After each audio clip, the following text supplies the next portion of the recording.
Okay, so let's look at this case. This doesn't come across very well. I apologize for that. So this is a candidate that I rated as unqualified, and there was no evidence of psychopathology. That's slide 41, right? Slide 41, thank you. Thank you. In your materials, it's slide 41. Page 14. Page 14. There's no evidence of psychopathology. The exclusionary criteria I relied upon in finding this person unqualified results from their impaired social competence. Can you see how that might occur in these class 1 scores on the CPI? And my report focused on job-relevant criteria across a number of data points, not merely the psychometric rationale. So I'm going to show you my report on this case. I'm not suggesting it's by any means the best report I've ever written, or that it's even a model for reports, but it is the report that I prepared. So this is John Doe, and the report that I prepare, first of all, is a dichotomous rating. Qualified, the candidate meets the psychological qualification standards, or unqualified, the candidate does not meet the psychological qualification standards as a result of the following checked findings. And then is this in your, am I in your way here? No. All right. This is not in any of the handouts. No, this is not in any of the handouts. So the first category is deficiencies / counterproductive behavior. And I write, the assessment reveals substantial evidence of deficiencies in required competencies and or counterproductive behavior incompatible with safe and or effective performance in this position. The next checkbox says elevated risk of counterproductive behavior, and that assessment results correspond with an unacceptably elevated risk of job-relevant counterproductive behavior that cannot be mitigated by other reliable findings. There's also one for invalid assessment results and one for mental or emotional impairment. Now notice that the first three categories for unqualified have asterisks at the end, and then there's a statement below them that says, with an asterisk, in the absence of evidence of a mental or emotional impairment, the above checked findings derive from factors unrelated to a disability. Now keep in mind that under the Americans with Disabilities Act of 2008, the revised ADA or ADA-AA, any adverse action by an employer following a medical examination is presumed to result from a disability. That is, you are presumed to have made your unqualified rating because the person is disabled. That's the presumption. The burden doesn't go to the applicant to prove that. The burden goes to the employer to prove they didn't find the person unqualified on the basis of a disability. You will make the EEOC investigator, you will make it much easier for that investigator to reach the conclusion that you didn't make your judgment on the basis of an underlying mental condition constituting a disability, if you say so. Now, there are times, if we're going to be fair and we're going to be honest, there are times where, in fact, our judgment that a person is unqualified is because they do have an underlying mental condition that makes them, that's incompatible with service as a police officer. So one of those categories is sometimes checked, and that check category says mental or emotional impairment. Assessment results reveal evidence of a mental or emotional impairment that disqualifies the candidate from safely and or effectively performing the essential functions of the position. So let's say the person has bipolar disorder that is still symptomatic or that requires medication that itself is producing symptoms that are problematic, producing unacceptable risks if that's the case, I'm going to check that box. So I might have the first two boxes checked and the last box checked. That's the way it is. It would be disingenuous of us to say we're doing medical examinations, but we never find people unqualified because of a medical condition. The flip side is that the majority of our decisions that a person is unqualified, the majority does not derive from underlying mental impairment, but from other counterproductive risks and traits, correct? So let's just say so, yes. I read somewhere, and I wish I knew where, that only 2% nationwide in the post-offer are disqualified for mental conditions. Do you know a better figure than that? The question, or her statement was that she has read that only 2% of applicants disqualified at the post-offer stage are disqualified because of mental conditions. I haven't read any literature on it. Did you do any of your own research? Well, I can tell you that if 4.4% of applicants are disqualified at the post-offer stage in a bifurcated model, and I would bet the majority of those are not because of underlying mental conditions, that would be true. This is not frequently checked, but it is checked, and 2% may be about right. Then I describe after that the assessment techniques that I use, that is, what were the instruments and methodology that I use. I discuss risk assessment. I say here, findings from the assessment indicate the following risk, high, moderate, or low for job-relevant deficiencies in the required psychological competencies. Candidates with a high risk rating on one or more dimensions do not meet qualification standards. Candidates with one or more moderate risk ratings meet qualification standards, but reveal an elevated potential for performance problems that may be lowered through training experience and or supervision. Now there's a certification of rating that contains only that first sheet, but none of the other stuff. That's the one that goes into the personnel file. Some agencies don't want a narrative report at all. Portland Police Bureau, for example, wants no narrative report. Their law offices said, just give us Yay or nay. yay or nay. Yes. We don't want a report, and that's fine. I still produce I still complete what you see here. So here I have the 10 dimensions for post-psychological, not the background, not the same pre-offer, not the background dimensions, but the psychological dimensions. And I summarize what those items are for the reader, and then I rate as low, moderate, or high risk. For this particular person, I rated as high risk for assertiveness and persuasiveness, high risk under social competence, and those were the bases for my opinion. So here's what I wrote about this person. Well, that's really nice. I didn't do it. Yeah, Valerie did. Okay, can you read that? Yeah. Not understand. No. Okay, all right. So what it says is, Mr. Doe's responses to personality testing correspond with markedly poor social skills and socio-perceptual abilities. That is, the ability to accurately perceive, interpret, and anticipate behavior in others. Throughout the initial period of my clinical interview with Mr. Doe, he presented himself in a very stoic, expressionless, and unpleasant way. Despite my efforts to break the ice, he persisted unabated in this manner. For example, when I asked Mr. Doe why he wanted to be a police officer, a question designed solely to facilitate the interview, not to judge the quality of his motives, he replied, "I don't know," in a monotone voice.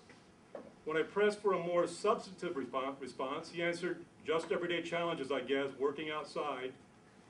Nothing I did or said resulted in Mr. Doe being any more forthcoming and open. He stated that he tends to be quiet, stoic, and minimally responsive to others except when he's in control, as when he's working as a firefighter or paramedic and dealing with citizens.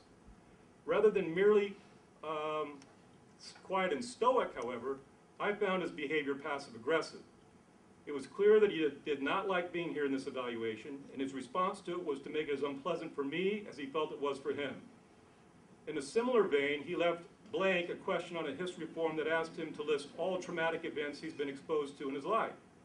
He was given an approximately 3 by 7 inch space in which to write his response. He explained that he left it blank because he had too many to list. When I asked him to write as many as he could in the space available, he listed only 4 and left more than half of the space available for more. When asked again to list all he could think of, he said that was it. What a pleasant fellow. Yeah, he's a really pleasant fellow. Okay, so let's see what else. In a variety of ways, evidence of Mr. Doe's deficient interpersonal competency can be found in the references reported in the background investigation. For example, one of his supervisors cited his primary weakness as being his failure to open up more.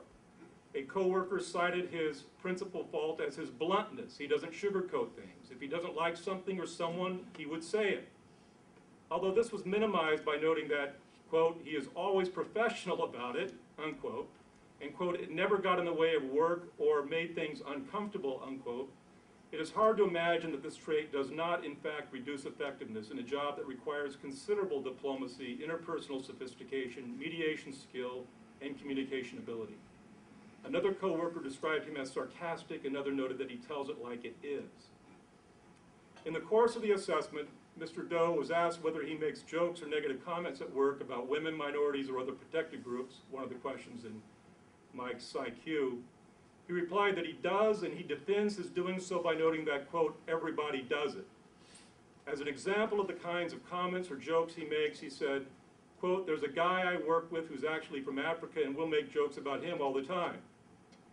He exhibited no appreciation of the legal liability associated with such conduct, not to mention the ethical and interpersonal implications. Mr. Doe's responses to personality testing produced valid profiles that correspond with a markedly elevated risk of counterproductive interpersonal behavior of precisely the type demonstrated both in the interview and in the candidate's occupational background. CPI scores at or below T equals 39, police applicant norms on scales DO, SY, SP, SA, IN, EM, RE, and WB, as well as an SO scale score of T equals 69. That's the, I'm doing it because everybody does it, piece. Support this finding, as do PAI scores of T equals 42 on dominance, police incumbent norms, and T equals 32 on the warm scale. There are certainly a wide range of interpersonal styles that can be effective in law enforcement, and it is by no means necessary that all police officers be engaging, warm, and garrulous. At a minimum, however, they must be sufficiently capable of feigning tolerance and politeness, and Mr. Doe failed to engage in even the slightest efforts in this direction. Instead, his passive-aggressive behavior expressed an overt hostility that betrayed an even broader array of interpersonal insensitivities that in the aggregate rendered him psychologically unqualified to carry out the duties of a police officer in the diverse environment of an urban police agency. Therefore, in consideration of the full range of assessment information available to me at this time, I conclude that Mr. Doe fails to meet the minimum standards for psychological qualification as a police officer with Acme Police Department. And you're going to hear from him. Oh, yeah, sure. So he's a bar lateral, I mean, he's a fireman who wants to be a police officer? Is that what I'm reading? Is he what? That Fireman. He's a fireman who wanted to become a police officer. How often does that happen? No, Not probably often. not very often. So in some circumstances, the agency would get this level of detail, and others, they would just get a cover sheet with the decision. Is that That's correct, depending upon what the agency wants. The agency decides the amount of information they get. Now, if the candidate is qualified, they don't get this detail. I'm not giving them information that is going to just confuse the picture for them, or that may result in an unanticipated negative outcome, like rescinding an offer for a person who's fully deserving of it. They're qualified, they're qualified. But Not coming to dinner. if they're qualified, but there are some considerations involving some discrepancies between what the background reports and what the candidate reported to me that I can't resolve, I'll include that in the report so that the agency knows to decide whether there's an integrity issue. I can't sort it out. But if they're unqualified, this becomes my, well, it becomes a justification, but I'm not just writing to them. I'm really not writing to the agency at all. You're in the court. I'm writing to the court. That's correct. I'm writing to you. I'm writing to the jury of my peers. So I'm including in my report the full underpinnings of my evaluation, and that includes giving a flavor of how this all played out. And if I had a consultation with the agency in which I laid out these concerns with them to see the extent of their own risk tolerance, and they said, no, that's not behavior we feel that we can handle, I'm going to include that discussion in my report as well. So it's all the information that plays a role in my decision is going to be a part of that narrative for an unqualified applicant. For a qualified applicant, it's very short, very sweet. Anybody else follow a similar approach to report preparation? Herb, I know you do. We don't write anything that's favorable. We just use the format. For a qualified candidate. Right. Only unqualified, or if you have a valid test. All right, so Herb in Honolulu PD uses the same report format that I use. And if it's qualified, the candidate's qualified, there's no narrative. If the candidate is unqualified, you do something similar. Then there's a justification. Okay? Yes, Dorothy? So does that mean you wouldn't ever identify a candidate that you thought was exceptionally strong? No, we wouldn't. Do I ever? Yeah, I think I have. I think I've said that there's some unusual features that are pretty impressive. Hey, what was that question? I'm sorry. The question was, do I ever comment on a person that was particularly strong? And the answer is yes, I have done that. There are times you get a really poised and impressive 22-year-old. That's just remarkable, and you can't help but comment on it. Now, perhaps it's Cousin or something? yeah, cousin.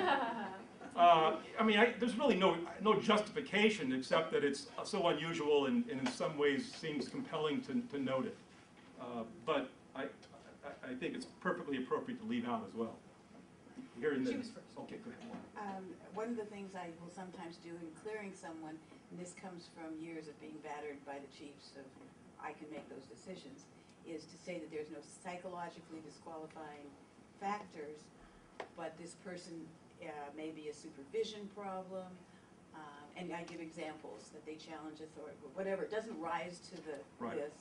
And I know he's the nephew of the councilman, and so I say that it's an administrative, not a psychological. No, I understand. If I read it, the observation is that that she'll write into the narrative that even though the person meets the qualification standards, there's still some bases for concern about the person's performance.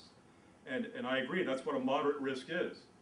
If they're low risk on every dimension, and many of them are, the narrative says virtually Good to nothing. go.